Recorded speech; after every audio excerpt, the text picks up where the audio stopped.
Students, നമ്മൾ alcohols phenols ഈതേഴ്സിന്റെ module 4 വീഡിയോയിലാണ് പോകുന്നത്. അപ്പോൾ നമ്മൾ കഴിഞ്ഞ ക്ലാസ്സിലും പ്രിപ്പറേഷൻ ഓഫ് ആൽക്കഹോൾസിലാണ് കഴിഞ്ഞ്, അപ്പോൾ അതിൽ കണ്ടിന്യൂഷൻ ആണ്. അപ്പോൾ എസ്റ്റേഴ്സിൽ നിന്ന് എങ്ങനെ നമുക്ക് റിഡക്ഷൻ റിയാക്ഷൻ നടത്തി, reduction means addition of hydrogen ആണ് in the presence of any catalyst നമുക്ക് കിട്ടുന്നത് ആൽക്കഹോൾസിനെ കിട്ടും. ഞാനിപ്പോൾ ഇവിടെ എടുത്ത ഈ എസ്റ്ററിൽ നിന്ന് എനിക്ക് സെയിം ആൽക്കഹോൾ തന്നെ, എത്തനോൾ തന്നെയാണ്, 2 മോളിക്യൂൾ എത്തനോൾ കിട്ടുന്നത്. ഓക്കെ, ഇനി പ്രിപ്പറേഷൻ ഓഫ് ആൽക്കഹോൾസിൽ റോമൻ ലെറ്റർ 3 വരുന്ന ഹെഡിങ് ആണ് ഫ്രം ഗ്രിഗ്നാർഡ് റിയേജന്റ്. ആരാ ഗ്രിഗ്നാർഡ് റിയേജന്റ് എന്ന് നമ്മൾ ഹാലോ ആൽക്കീൻസ്, ഹാലോ അറേഞ്ച് പഠിച്ചിട്ടുള്ള ഒരാൾക്ക് അറിയാം. RMgX ആണ് ഗ്രിഗ്നാർഡ് റിയേജന്റ്. അതൊരു ഓർഗാനോ മെറ്റാലിക് കോമ്പൗണ്ട് ആണ്. ആ ഗ്രിഗ്നാർഡ് റിയേജന്റിനെ നമ്മൾ റിയാക്ഷൻസിൽ പങ്കെടുപ്പിക്കും. ആരുമായിട്ടുള്ള റിയാക്ഷൻസ് എന്ന് വെച്ചാൽ aldehydes and ketones react with Grignard reagent to produce alcohols ആണ്. നമുക്കറിയാം ആൽക്കഹോൾസ് 3 ടൈപ്പാണ്. പ്രൈമറി ആൽക്കഹോൾ ഉണ്ട്, സെക്കൻഡറി ആൽക്കഹോൾ ഉണ്ട്, ടെർഷറി ആൽക്കഹോൾ ഉണ്ട്. അപ്പം എവിടേക്കാണ് ഇവരെയൊക്കെ കിട്ടുന്നതെന്നും കൂടെയാണ് നമുക്കിനി കൃത്യമായിട്ട് ഓർത്ത് പഠിച്ച് വെക്കാനുള്ളത്. അപ്പൊ അതിൽ മെത്തനാൽ എന്ന് വെച്ചാൽ ഏറ്റവും സിംപ്ലസ്റ്റ് ആൽഡിഹൈഡ് ആണ് മെത്തനാൽ. മെത്തനാലിന്റെ കോമൺ നെയിം ആണ് formaldehyde. React with Grignard reagent to produce primary alcohol. അപ്പൊ നിങ്ങൾക്ക് കിട്ടേണ്ടത് ഒരു പ്രൈമറി ആൽക്കഹോൾ ആണെങ്കിൽ നിങ്ങൾ റിയാക്ട് ചെയ്യിപ്പിക്കേണ്ടത് ഗ്രിഗ്നാർഡ് റിയേജന്റിനെ മെത്തനാലുമായിട്ട് റിയാക്ട് ചെയ്യണം. HCHO ആണ് മെത്തനാലിന്റെ ഫോർമുല. വാട്ടറിന്റെ പ്രസൻസ് റിയാക്ഷൻ നടത്തും. നമുക്ക് കിട്ടുന്നത് ഒരു പ്രൈമറി ആൽക്കഹോൾ ആയിട്ടുള്ള എത്തനോളും കിട്ടും, MgOH ബൈ പ്രോഡക്റ്റും കിട്ടും. ഇനി എനി അതർ ആൽഡിഹൈഡ് എന്ന് വെച്ചാൽ മെത്തനാൽ ഒഴികെ ഏത്, അതായത് എത്തനാൽ എടുക്കാം, പ്രൊപ്പനാൽ എടുക്കാം, ബ്യൂട്ടനാൽ, പെന്റനാൽ, ഏത് വേണമെങ്കിലും എടുക്കാം. അതും ഗ്രിഗ്നാർഡ് റിയേജന്റും കൂടെ റിയാക്ട് ചെയ്ത് ഗ്രിഗ്നാർഡ് റിയേജന്റും കൂടെ റിയാക്ട് ചെയ്ത് കഴിഞ്ഞാൽ നമുക്ക് കിട്ടുന്നത് secondary alcohols. Grignard reagent produce secondary alcohols. അപ്പോൾ ഞാൻ എത്തനാലിന്റെ വെച്ച് റിയാക്ഷൻ എഴുതി. എത്തനാൽ, ഗ്രിഗ്നാർഡ് റിയേജന്റ്, വാട്ടറിന്റെ പ്രസൻസ് റിയാക്ഷൻ നടക്കുന്നു. ഇവിടെ കിട്ടിയ ആൽക്കഹോൾ, ഈ ആൽക്കഹോളിന്റെ IUPAC നെയിം എഴുതി കഴിഞ്ഞാൽ പ്രൊപ്പാൻ 2-ol ആണ്. This is propan 2-ol, propan 2-ol. ഓക്കെ, പ്ലസ് MgOH.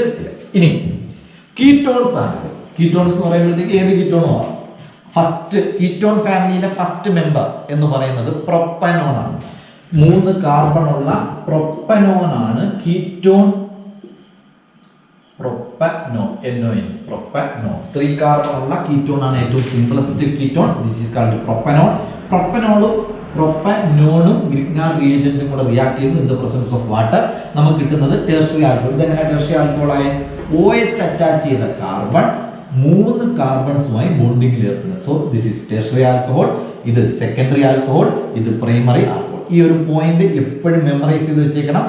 നിങ്ങൾക്ക് ബോർഡ് എക്സാംസിനൊക്കെ കൺവേർട്ട് എന്ന് പറഞ്ഞ് ചോദിക്കുന്ന, കൺവേർട്ട് ദ ഫോളോയിങ് എന്ന് പറഞ്ഞ് ചോദിക്കുന്ന ടൈപ്പ് ക്വസ്റ്റ്യൻസിൽ നമുക്ക് കൃത്യമായിട്ട് ഇത്തരം പോയിന്റുകൾ ഓർത്തിരുന്നാലേ നമുക്ക് എളുപ്പത്തിൽ ചെയ്തു പോകാൻ പറ്റുള്ളൂ. ഓക്കെ, അങ്ങനെ പ്രിപ്പറേഷൻ ഓഫ് ആൽക്കഹോൾസ് നമ്മൾ ഫിനിഷ് ആയിട്ടുണ്ട്. ഇനി നമുക്ക് പഠിക്കാനുള്ളത് ഈ ചാപ്റ്ററിലെ സെക്കൻഡ് ഗ്രൂപ്പായ അല്ലെങ്കിൽ സെക്കൻഡ് ഫാമിലിയായ ഫീനോൾസിന്റെ പ്രിപ്പറേഷൻ എങ്ങനെ. ഫീനോൾസിനെ പ്രധാനമായിട്ട് 4 മെത്തേഡ്സിൽ കൂടെയാണ് നമ്മൾ പ്രിപ്പയർ ചെയ്യുന്നത്. അതിൽ 2 മെത്തേഡ് നമ്മൾ ഈ മോഡ്യൂൾ വീഡിയോയിൽ കവർ ചെയ്യും.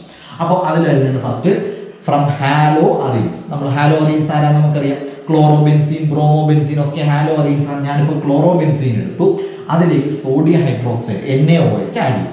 ഇനി ഈ റിയാക്ഷൻ ഇച്ചിരി വിഗറസ് റിയാക്ഷൻ ആണ്. നമ്മൾ നന്നായിട്ട് റിയാക്ഷൻ നടത്താൻ വേണ്ടി ഫോഴ്സ് ചെയ്യണം. അപ്പോൾ അതിൽ high temperature 623 kelvin, high pressure 300 atm and catalyst ആയിട്ട് HCl ആഡ് ചെയ്യും. What we will get phenol. Okay, ഇനി second from benzene sulphonic acid. ആരാ ഈ ബെൻസീൻ സൾഫോണിക് ആസിഡിനെ എങ്ങനെ പ്രിപ്പയർ ചെയ്ത് നോക്കാം. ബെൻസീൻ അതിലേക്ക് ഒലിയം എന്ന് വെച്ചാൽ H2S2O7. ഇത് നിങ്ങൾ T ബ്ലോക്കിൽ പഠിക്കും. H2S2O7 ആണ് ആര്, ഒലിയം ആഡ് ചെയ്യും. അപ്പോൾ ബെൻസീൻ റിങ്ങിന്റെ മണ്ടയിൽ SO3H ഗ്രൂപ്പ് അറ്റാച്ച് ചെയ്യും. ബെൻസീന്റെ മണ്ടയിൽ SO3H ഗ്രൂപ്പ് വന്നാൽ ഇവനെ വിളിക്കുന്ന പേരാണ് ബെൻസീൻ സൾഫോണിക് ആസിഡ്. എന്തോ അതിന്റെ പേര്, ബെൻസീൻ സൾഫോണിക് ആസിഡ്. ഈ ബെൻസീൻ സൾഫോണിക് ആസിഡിലേക്ക് NaOH ആഡ് ചെയ്യണം. H+ മീൻസ് ഏതെങ്കിലും ഒരു ആസിഡ് കൂടെ ആഡ് ചെയ്യുമ്പോൾ what we will get phenol ആയിരിക്കും നമുക്ക് കിട്ടുന്നത്. ഓക്കെ, അപ്പോൾ ഇത്രയുമാണ് നമ്മൾ ഈ ഒരു മോഡ്യൂൾ വീഡിയോയിൽ കാണുന്നത്. അപ്പോൾ നമ്മളിവിടെ പഠിച്ചത് പ്രിപ്പറേഷൻ ഓഫ് ആൽക്കഹോൾസിൽ വളരെ പ്രധാനപ്പെട്ടതാണ് ഗ്രിഗ്നാർഡ് റിയേജന്റ്. നല്ല രീതിക്ക് ഇഷ്ടം പോലെ ക്വസ്റ്റ്യൻസ് ചോദിക്കുന്ന ഒരു ടോപ്പിക്കും കൂടെയാണ് ഗ്രിഗ്നാർഡ് റിയേജന്റിനെ വെച്ച് ആൽക്കഹോൾസ് പ്രിപ്പയർ ചെയ്യുന്നത്. അതേപോലെ തന്നെ 3 സ്റ്റാർ കൊടുക്കേണ്ട ഇമ്പോർട്ടന്റ് ടോപ്പിക്കാണ് പ്രിപ്പറേഷൻ ഓഫ് ഫീനോൾസ് എന്ന് പറഞ്ഞാൽ 4 റിയാക്ഷൻസ്, അതിൽ 2 റിയാക്ഷൻസ് നമ്മൾ ഇവിടെ ക്ലിയർ ചെയ്തിട്ടുണ്ട്. പിന്നെ പല സ്റ്റുഡൻസും കഴിഞ്ഞ മോഡ്യൂൾ വീഡിയോസ് കണ്ടിട്ട് പറഞ്ഞു ചില സമയത്ത് അവർക്ക് വീഡിയോസിൽ എഴുതിയേക്കുന്നത് നോട്ട് എഴുതാൻ പാകത്തിന് ക്ലാരിറ്റി ഇല്ല. ആ ക്ലാരിറ്റി ഇല്ലാത്തതിന്റെ കുഴപ്പം ഇത്രയേ ഉള്ളൂ. ഇപ്പൊ നമുക്കറിയാം ലോക്ക്ഡൌൺ ആയതുകൊണ്ട് എല്ലാവരും നെറ്റ് ഉപയോഗിക്കുന്നുണ്ട്. ചില സമയത്ത് നെറ്റ് വളരെ സ്ലോ ആയിരിക്കും. നിങ്ങൾ നിങ്ങളുടെ മൊബൈലിൽ കൊടുത്തേക്കുന്ന കോൺഫിഗറേഷൻ യൂട്യൂബിലെ വീഡിയോ ഓട്ടോ ആയിട്ട് അതിന്റെ ഈ പറഞ്ഞ ഫോർമാറ്റ് ക്വാളിറ്റി സെലക്ട് ചെയ്യുന്ന അത് നിങ്ങൾക്ക് വേണമെങ്കിൽ സെറ്റിംഗ്സിൽ എടുത്തിട്ട് ഹൈ ക്വാളിറ്റി ഏത് വേണമെങ്കിലും നിങ്ങൾക്ക് കൊടുക്കാം. മിനിമം ഒരു 360p എങ്കിലും കൊടുത്തില്ല എങ്കിൽ ഈ ലെറ്റേഴ്സ് നിങ്ങൾക്ക് വായിച്ചെടുക്കാൻ പറ്റത്തില്ല. ചില സമയത്ത് നെറ്റ് വളരെ സ്ലോ ആകുമ്പോൾ 140pയിലോട്ടും 260pയിലൊക്കെ പോകും റെസൊല്യൂഷൻ. ആ സമയത്താണ് നിങ്ങൾക്ക് വായിക്കാൻ ബുദ്ധിമുട്ട്. അതുകൊണ്ട് മിനിമം 360. നല്ല ക്വാളിറ്റി ആണെങ്കിൽ നിങ്ങൾക്ക് സൂപ്പർ HD ക്വാളിറ്റി ലെവലിൽ കാണണമെങ്കിൽ 1080p ക്വാളിറ്റിയിൽ ഇട്ട് കാണാം. നല്ല രീതിയിൽ വീഡിയോസ് ലെജിബിൾ ആയിട്ട് കാണാൻ പറ്റും. ഇത് നോട്ട്സ് ആയിട്ട് എഴുതിയെടുക്കാൻ പറ്റും. അപ്പോൾ നല്ല രീതിയിൽ ഇത് വർക്ക്ഔട്ട് ചെയ്ത് ഈ ചാപ്റ്റർ നിങ്ങൾ ഫിനിഷ് ആക്കാൻ നോക്കുക. അപ്പോൾ നമ്മൾ മോഡ്യൂൾ 4 വീഡിയോയിൽ ഇത്രയാണ് കണ്ടത്. മോഡ്യൂൾ 5 വീഡിയോയിൽ നമ്മൾ പ്രിപ്പറേഷൻ ഓഫ് ഫീനോൾസ് കണ്ടിന്യൂ ചെയ്യും.